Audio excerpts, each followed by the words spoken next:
उदयपुर में आज क्या कुछ हुआ आप देखिए हमारे साथ। शहर में तीसरे दिन सुबह के सत्र में रिमझिम बरसात का दौर शुरू हुआ। जानकारी के अनुसार मई के महीने के पहले सप्ताह में भीषण गर्मी से शुरू होने के बाद यकायक मौसम में आए बदलाव से तापमान में भारी गिरावट दर्ज की गई है। बता दें, सोमवार से राज्य में कई स्थानों पर तेज हवाओं के साथ मेघ गर्जन से मूसलाधार बरसात का क्रम रुक रुक कर बना हुआ है। इसी कड़ी में बुधवार को मौसम साफ रहा। सुबह करीब 10:30 बजे के आसमान पर बदरिया छाई व रिमझिम बरसात शुरू हुई। लेक सिटी में खंड वर्षा कहीं तेज तो कहीं मूसलाधार बरसात हुई। उदयपुर शहर में हाईकोर्ट बेंच की स्थापना की मांग को लेकर अधिवक्ताओं का संघर्ष लगातार तेज होता जा रहा है। पिछले 4 दशकों से चल रहे इस आंदोलन के तहत मंगलवार को अधिवक्ताओं ने फिर से न्यायिक कार्यों का बहिष्कार कर कोर्ट परिसर में धरना दिया और रैली निकालकर जिला कलेक्टर कार्यालय पहुंचे। वहां प्रधानमंत्री नरेंद्र मोदी के नाम एक ज्ञापन सौंपा गया। बार एसोसिएशन उदयपुर के अध्यक्ष चंद्रभान सिंह ने जानकारी देते हुए बताया कि अधिवक्ता लंबे समय से मेवाड़ वागड़ क्षेत्र के लिए हाईकोर्ट की स्थायी बेंच की मांग कर रहे हैं।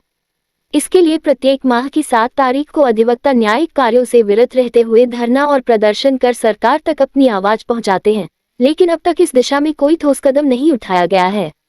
उन्होंने बताया कि आगामी दिनों में मेवाड़ हाईकोर्ट बेंच संघर्ष समिति की एक महत्वपूर्ण बैठक आयोजित की जाएगी, जिसमें आंदोलन को और प्रभावी बनाने के लिए रणनीति तय की जाएगी। चंद्रभान सिंह ने स्पष्ट किया कि जब तक क्षेत्र के लोगों को न्याय की सुलभता हेतु हाईकोर्ट बेंच की स्थापना नहीं की जाती, तब तक संघर्ष जारी रहेगा। ज्ञापन में अधिवक्ताओं ने ये भी उल्लेख किया कि उदयपुर संभाग के नागरिकों को जोधपुर मुख्यालय तक न्याय की तलाश में लंबी दूरी तय करनी पड़ती है, जिससे समय और आर्थिक बोझ दोनों बढ़ता है। बेंच की स्थापना से न केवल स्थानीय लोगों को राहत मिलेगी, बल्कि न्याय प्रक्रिया में भी गति आएगी। अधिवक्ता ने चेतावनी दी कि यदि जल्द ही इस दिशा में सकारात्मक निर्णय नहीं लिया गया, तो आंदोलन को और व्यापक स्तर पर ले जाया जाएगा।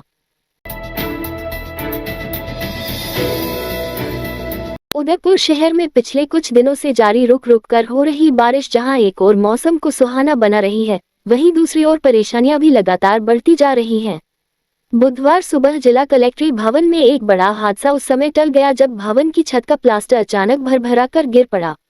गनीमत रही कि घटना के वक्त वहां से कोई गुजर नहीं रहा था, अन्यथा बड़ा हादसा हो सकता था। प्रत्यक्षदर्शियों के अनुसार अचानक तेज आवाज के साथ छत का एक बड़ा हिस्सा नीचे आ गिरा, जिससे वहां मौजूद लोगों में अफरा तफरी मच गई। जिला कलेक्ट्री में रोजाना सैकड़ों की संख्या में नागरिक अपने कार्यों से आते हैं।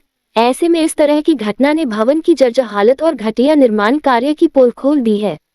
वहां मौजूद लोगों ने नाराजगी जाहिर करते हुए कहा कि जब जिला कलेक्ट्री जैसी महत्वपूर्ण सरकारी इमारत में जीर्णोद्धार के नाम पर इस तरह का घटिया निर्माण हुआ है, तो बाकी विभागों की स्थिति का अंदाजा लगाना मुश्किल नहीं है।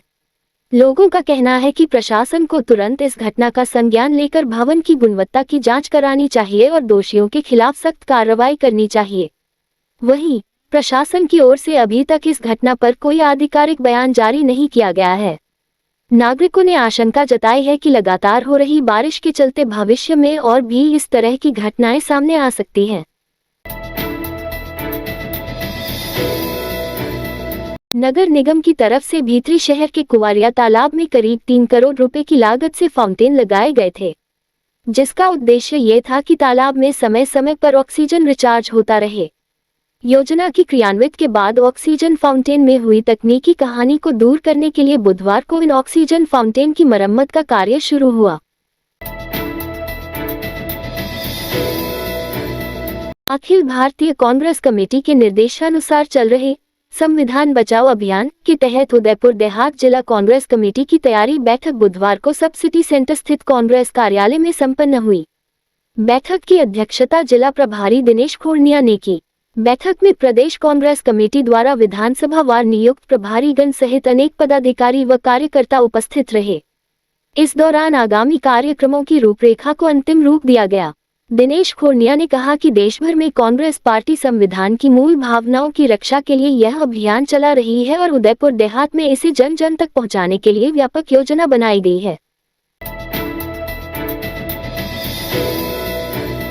राजसमंद जिले के भीम थाना इलाके में एक पिकअप बेकाबू होकर 20 फीट गहरी खाई में गिर गई।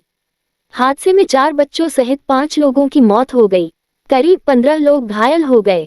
पुलिस के अनुसार पाली में मारवाड़ के बोरीमादा सारंग गांव का एक परिवार मायरा लेकर राजसमंद के भीम क्षेत्र के दर्रा गांव जा रहा था। परिवार के करीब 35 लोग 2 पिकअप गाड़ी में सवार थे। अरावली की वादियों पर धुंध छाए रही। जानकारी के अनुसार झीलों की नगरी में इन दिनों बरसात का दौर बना हुआ है। मौसम में आए बदलाव के बाद बुधवार को सुबह से रिमझिम बरसात का क्रम शुरू हुआ। इसी कड़ी में लेक्सिटी के पिछोला झील व फतह सागर झील के बैकवाटर में स्थित अरावली पर्वत श्रृंखला पर बुधवार दोपहर को धुंध छाई रही। वादियों पर सफेद रंग की ओढ़नी से ऐसा लगा मानो वादियों पर सफेद रंग की चादर बिछी हुई नजर आई।